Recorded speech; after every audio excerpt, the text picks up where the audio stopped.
Et Galek Peter Walouan Besk. Bisque. Bisque et Besk. Sans queue. Sans queue, il y a mais. Sans queue. Je connais des. À la queue coupée. Ja, mais pénonce la varette de la fontaine, quoi. Et Galek.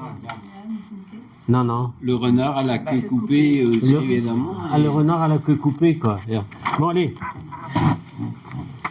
Alouan Kos, spere de lem, huipus divinet. Alors, mes d'abacayer, guédon à la pinette. Aga santé, juez, ariar, abel, coulzagados. En doit renquête l'escalier los, et très dinde grippette. Beskewa, c'est une messe à songer. Pirag et tout escalern, n'avichekit un albenac, dilosse de veldon. Rien n'avait bon d'arrière à Dargedon.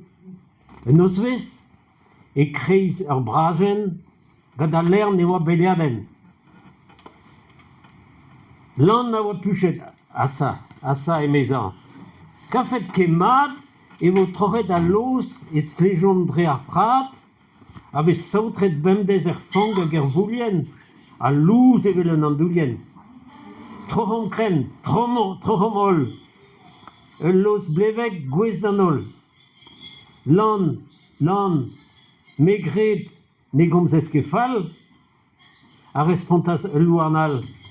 Mais d'agenta, trop d'again, à 2 ans en toast, ma vo golet peseur kaliar a zo war dalos. Alas, pa oe golet e bensou dijolo, nag a c'hoars, nag a drous, et touez a los tourous. Lan a rankaz redek e pen ar barnkolo, dre ar sper nag andrez da guzad gad ar vez. Neo ket karget gad ar e fal d'ober lezen da real.